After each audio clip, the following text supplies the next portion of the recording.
Hello दोस्तों, आज मैं आपको एक ऐसी बुक समरी के बारे में बताने वाला हूँ कि जिसको सुनकर आपको यह पता लग जाएगा कि आखिर आप इस दुनिया में किस मकसद के लिए आए हो। दोस्तों, इस बुक का नाम है द एट्थ हैबिट। दोस्तों, एट्थ हैबिट का मतलब होता है कि इनर वॉइस को पहचानना, यानी अपने अंदर की आवाज़ को पहचानना कि आपके अंदर से क्या आवाज़ आती है और आप इस दुनिया में क्या करना चाहते हो। तो आइए दोस्तों जानते हैं। उससे पहले आप इस वीडियो को लाइक और शेयर ज़रूर करना और हमें सपोर्ट ज़रूर करें। First point, at the habit is finding inner voice. दोस्तों, आपकी इनर वॉइस आपसे बात करती है, यानी आपके अंदर की खुद की आवाज़ आपसे कुछ कहना चाहती है। बहुत बार हम उसे सुन नहीं पाते हैं। जैसे मान लीजिए किसी बच्चे के अंदर एक बहुत बड़ा नेता यानी एक समाज सेवक बनने के गुण हो, लेकिन हो सकता है कि समाज की बातों के चलते वह सिर्फ डॉक्टर या इंजीनियर बनने में लगा हो। इससे बाद में वह बहुत खुश नहीं रह पाएगा, क्योंकि उस काम में उसका पैशन नहीं होगा। देर सवेर अगर वही अपनी इनर वॉइस को पहचान ले, यानी अपने अंदर की आवाज़ को पहचान ले और समाज सेवक बन जाए, तो उस बच्चे को बहुत खुशी मिलेगी। अपनी इनर वॉइस को पहचान लेने के बाद हमें दूसरों को भी मोटिवेट करना होगा कि वो भी अपनी अंदर की आवाज़ को पहचाने, क्योंकि बहुत से लोग जो अच्छे राइटर, डायरेक्टर और बहुत सारे जो स्पोर्ट्समैन होते हैं वो सब कुछ बन सकते हैं। वो कॉरपोरेट ऑफिस में बड़े बड़े पैकेजेस के भ्रमजाल की वजह से बेकार की रेट रेस में फंसे हुए हैं। उनका टैलेंट वेस्ट हो रहा है, न वह देश के काम आ रहे हैं न ही समाज के। उनकी जगह दूसरे लोगों ने ले ली है जो कि उनके पास टैलेंट भी नहीं है। दोस्तों, तो इस वजह से अपनी इनर वॉइस को पहचानें और उसी के हिसाब से अपनी ज़िंदगी, अपनी लाइफ को जिएं। Second point, how to find your inner voice. अपने अंदर की आवाज़ को पहचानने के लिए आपको अपने टैलेंट, पैशन और वैल्यूज़ की खोज करनी होगी और उनमें धार लगानी होगी, यानी उन्हें बहुत ज़्यादा स्ट्रॉन्ग करना होगा। साथ ही अपनी वीकनेस को भी ढूंढ कर उन्हें दूर करना होगा। मान लो कि आपके अंदर राइटिंग का पैशन है, लेकिन बिना उस टैलेंट के ऊपर प्रैक्टिस करे आप एकदम से राइटर नहीं बन सकते। आपको लगातार प्रैक्टिस करते रहना पड़ेगा। लगातार अपनी राइटिंग पर काम करके आपको उसे बहुत ज़्यादा स्ट्रॉन्ग बनाना होगा। फिर अपनी राइटिंग से आप कुछ भी लिख सकते हो, जैसे नोवेल, सेल्फ हेल्प बुक, कहानी, ब्लॉग और भी बहुत सारी चीज़ें। और अगर आप अच्छा लिखोगे और दूसरों को प्रभावित करोगे तो आप बहुत ज़्यादा प्रचलित हो जाओगे, आप बहुत ज़्यादा फेमस हो जाओगे और आपका फैन बेस बन जाएगा। हो सकता है आप किसी जॉब में फंस गए हो, लेकिन अपने अंदर की आवाज़ को पहचानो कि आपको राइटर बनना है, तो ऐसे में आपको जॉब नहीं छोड़ना है, बल्कि जॉब के साथ साथ ही राइटिंग की प्रैक्टिस कर सकते हो। और एक दिन जब आपको लगे कि आप राइटिंग के दम पर अपनी ज़िंदगी अच्छे से जी सकते हो, तो फिर आप जॉब छोड़ दो। दोस्तों, टैलेंट के साथ साथ आपको अपनी वैल्यूज़ भी ढूंढनी होंगी, जैसे कि आप ईमानदार, सच्चे, हेल्पफुल और निष्कपट आदमी हो। यदि आप ईमानदार नहीं हो तो कोई भी आपको पसंद नहीं करेगा और आप किसी को भी लीड नहीं कर सकते, फिर चाहे आप में कितना ही बड़ा टैलेंट क्यों ना हो। इसलिए आपके अंदर खुद की वैल्यूज़ होना बहुत ज़रूरी है।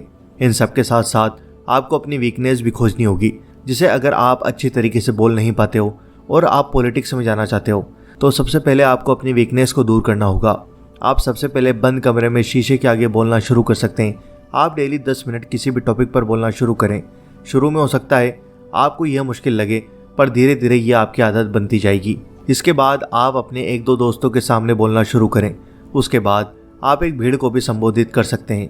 तो इस तरह से आप अपनी किसी भी वीकनेस को धीरे धीरे करके हटा सकते हैं और उसे स्ट्रेंथ में कन्वर्ट कर सकते हैं। तो दोस्तों, आप अपना पैशन, टैलेंट, वैल्यूज़ और वीकनेस ढूंढकर अपने अंदर की आवाज़ को पहचान सकते हो। मतलब कि लाइफ में आप किसी चीज़ के लिए बने हो और किस चीज़ में एक्सपर्ट बनना चाहते हो, यह चीज़ आपको पता लगेगी। Fourth point, help others finding their inner voice. दोस्तों, दूसरे लोगों को भी उनके अंदर की इनर वॉइस को पहचानने में हेल्प करो। बहुत से लोग काम तो करना चाहते हैं, लेकिन उन्हें अपने पोटेंशियल का ही पता नहीं होता। बहुत से लोग समाज के लिए योगदान देना चाहते हैं, लेकिन फिर भी नहीं दे पाते, क्योंकि उन्हें खुद की एबिलिटी पर भरोसा ही नहीं होता। और आप उनको मोटिवेट करके उनके टैलेंट को निखारने में उनकी हेल्प कर सकते हो। एग्जाम्पल के लिए मान लो कि आप एक कस्बे में रहते हो जहाँ बहुत ही कचरा फैला रहता है और सब लोग बस कचरा फैलाते जाते हैं। ऐसे में आपको उन लोगों से बात करनी होगी, उन्हें सफाई के लिए कन्विंस करना होगा, उन्हें मोटिवेट करना होगा, उनके अंदर की वॉइस को जगाना होगा। यही आपकी एट्थ हैबिट होनी चाहिए। आप उन्हें बोल सकते हो कि क्या आप और हम सब मिलके इस कस्बे को पूरे स्टेट का नंबर 1 कस्बा बना सकते हैं। इसके अलावा आप उन्हें बता सकते हो कि कचरे से बहुत सारी बीमारियां फैल सकती हैं और हम अपने बच्चों का क्या ध्यान रखेंगे। क्या हम दुनिया का सबसे गंदा कस्बा कहलाना चाहेंगे। इससे सब लोग मोटिवेट हो जाएंगे, क्योंकि आप उनको एक दिशा दिखा रहे हो। तो इस तरह से आप दूसरों के अंदर भी इनर वॉइस को जगा सकते हो, यानी उन्हें प्रेरणा से भर सकते हो। दोस्तों, यह कहने के बाद आपको एक्शन भी लेना होगा। आप खुद कूड़ा कचरा उठाना शुरू करो। इसका मतलब यह नहीं है कि आप अपने हाथों से ही कूड़ा उठाना शुरू कर दें। हो सकता है आप सफाई कर्मचारी को हायर करो, उन्हें ज़रूरी सामान उपलब्ध कराओ, साथ ही सेफ्टी के लिए भी ग्लोव्स, प्रोटेक्शन गियर्स और भी बहुत सारी चीज़ें उनको दे सकते हो। जब लोग आपको ऐसा करते हुए देखेंगे तो सच में ही आपके सपोर्ट में आएंगे। इससे आपकी ट्राइब या भाईचारा बढ़ता जाएगा। ट्राइब के बन जाने से आपको फ्यूचर में और भी हेल्प मिल सकती है, फिर चाहे आप अपना बिजनेस लगा रहे हो या पॉलिटिक्स में जाना चाह रहे हो। दोस्तों, 5th point, develop 4 types of intelligences. इसके बाद जो इस किताब के लेखक हैं स्टीफन कोवे, वो कहते हैं कि आप अपने अंदर 4 तरह की इंटेलिजेंस बढ़ाने की कोशिश करो। पहला, फिजिकल इंटेलिजेंस। सबसे पहले आप अपनी बॉडी की फिटनेस पर ध्यान दो। क्या आपकी बॉडी पूरी तरह से स्ट्रांग है? क्या आप सुबह जल्दी उठ पाते हो? क्या आपको सीढ़ियाँ चढ़कर ही हाँफने लगते हो? इसलिए सबसे पहले आप यह देखिए कि आपकी बॉडी में क्या कमजोरियाँ हैं। आप सुबह जल्दी नहीं उठ पाते तो आज से ही अलार्म सेट कर लो और सुबह 5 बजे उठने की कोशिश करो। उसके बाद यदि आप मेडिटेशन नहीं करते हो तो आप वह भी शुरू कर सकते हो। इसके बाद आप 10-15 मिनट एक्सरसाइज शुरू करो। इससे धीरे धीरे आपकी बॉडी की सारी वीकनेस चली जाएगी और आप बिल्कुल स्ट्रॉन्ग और हेल्दी बन जाओगे। बीमारियां आपको छू भी नहीं पाएंगी। Second, mental intelligence. इसे आप IQ इंटेलिजेंस के नाम से भी जानते हैं। इसे बढ़ाने का सबसे सरल तरीका है कि आप सेल्फ हेल्प बुक पढ़ें या फिर इनकी समरी सुने, जैसा कि आप अभी कर रहे हैं। ये किताबें हमें स्कूल और कॉलेज में नहीं पढ़ाई जाती, लेकिन इनमें सारी दुनिया का गुण ज्ञान भरा होता है। स्कूल की किताबें किसी को भी ज़्यादा इंटेलिजेंट बनाने में हेल्प नहीं करती। आपने देखा होगा कि कई बार फेल हो जाने वाले स्टूडेंट्स बहुत अच्छा बिजनेस करते हैं, लेकिन जो हमेशा फर्स्ट आते हैं वे डॉक्टर और टीचर बन जाते हैं, फिर उन बिजनेसमैन के यहाँ काम करने लगते हैं। हमारे इस YouTube चैनल पर आपको बहुत सारी किताबों की समरी मिल जाएगी। उन्हें सुनकर आप बहुत सारा ज्ञान हासिल कर सकते हो, जिससे आपकी मेंटल इंटेलिजेंस यानी आपका IQ बढ़ जाएगा और आप बड़ी बड़ी डिग्री हासिल किए हुए लोगों के जितना ही नॉलेज वाले बन जाओगे और आपको महफिल में उठने बैठने का तरीका पता लग जाएगा। Third point, emotional intelligence. आपको अपना EQ भी बढ़ाना होगा।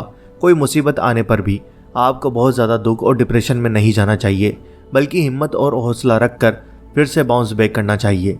इसी तरह से खुशी के मौके पर या कोई जीत हासिल करने पर आपको एकदम से हवा में नहीं उड़ना चाहिए। कुछ लोग तो घमंड से भर जाते हैं और फिर उनका पतन भी शुरू हो जाता है, क्योंकि घमंडी लोगों को कोई भी व्यक्ति पसंद नहीं करता और लोग धीरे धीरे अपना समर्थन वापस लेने लगते हैं तथा किसी और हम्बल आदमी के साथ जुड़ने लगते हैं। इसी के साथ साथ हमें दूसरों के लिए एम्पैथी बढ़ानी चाहिए। एम्पैथी का मतलब होता है दूसरों के दर्द को समझकर उन्हें प्रॉपर सहानुभूति, हेल्प तथा सलाह मशवरा देना। Fourth point, spiritual intelligence. इसका मतलब है अपने अंदर आध्यात्मिक शक्ति और मोरल वैल्यूज पैदा करना। क्या आप ईमानदार और एक सच्चे चरित्र के हैं या झूठ फरेब का सहारा लेते हैं? कुछ भी हो, अंत में केवल अच्छे इंसान को ही लोग समर्थन देते हैं और जो लोग भ्रष्टाचार का सहारा लेते हैं उनकी हार होती है। इसलिए आप मेडिटेशन के जरिए अपने दिमाग को इतना स्ट्रॉन्ग कर लो कि आपका चरित्र अपने आप ही बलवान बन जाए और आप एक बहुत अच्छे इंसान भी बन जाओ। 6 पॉइंट, बिल्ड ट्रस्ट। दोस्तों, अगर आप चाहते हैं कि लोग आपका साथ दें तो आपको सबसे पहले उनके दिलों में अपने लिए ट्रस्ट पैदा करना होगा। अच्छे लीडर यही करते हैं, जब लोग होने पर ट्रस्ट करते हैं तो वे उनकी हर बात को मानते हैं। इस किताब के लेखक स्टीफन आर कोवे कहते हैं कि आप लोगों का ट्रस्ट इन तरीकों से जीत सकते हो। पहला, सबसे पहले आप लोगों से जो प्रॉमिस कर रहे हैं उसे हर हाल में पूरा करो। अगर आपने ये कहा है कि आप पूरे कस्बे को साफ करवाएंगे तो आप सच में ही उसे साफ करवाएं। ऐसा ना हो कि 1-2 हफ्ते तो आप लगे रहें और उसके बाद गायब हो जाएं। दूसरा, आधा अधूरा काम मत करो। अगर आपने सफाई करवाई लेकिन ऊपर ऊपर से, तो भी लोग आपको पसंद नहीं करेंगे। इसलिए जो भी काम करो उसको हमेशा पूरा और अच्छे तरीके से करो। तीसरा, कभी भी गलती हो जाने पर सॉरी ज़रूर बोलें और भूल को सुधारें। कुछ लोग इसे ईगो का प्रश्न बना लेते हैं। वो सोचते हैं कि वो तो बहुत बड़े लीडर हैं, इसलिए सॉरी क्यों बोलें। लेकिन गलती के बाद सॉरी न बोलने से दूसरों के मन में आपके प्रति ट्रस्ट खत्म हो जाता है। फिर वो आपको पसंद नहीं करते और धीरे धीरे आपका फैन बेस खत्म होने लगता है। इसलिए गलती होने पर सॉरी बोलना एक अच्छे लीडर की महानता को दिखाता है। ये कमज़ोरी नहीं है बल्कि ताकत है। हमेशा दूसरों की हेल्प करने के लिए तैयार रहो। जब भी आपके आसपास किसी व्यक्ति को दुख, तकलीफ या परेशानी हो तो आप उसके लिए हमेशा खड़े रहो और उसकी हेल्प करो। तो दोस्तों, यह होती है अपने अंदर की आवाज़ को पहचानना और उस आवाज़ को पहचान कर उसके ऊपर फोकस करना, उसके ऊपर काम करना और दुनिया के अंदर सफल हो जाना और खूब नाम कमाना। तो दोस्तों, मुझे उम्मीद है कि आपको यह वीडियो पसंद आई होगी। आप इस वीडियो के अंदर कमेंट करके बताएं कि आपकी इनर वॉइस आपसे क्या कहती है। हमें कमेंट करके ज़रूर बताएं, हम आपके कमेंट का रिप्लाई ज़रूर करेंगे। वीडियो को लाइक करो, शेयर करो और चैनल पर नए हो तो सब्सक्राइब करके बेल आइकन ज़रूर दबा दो। Thanks for watching.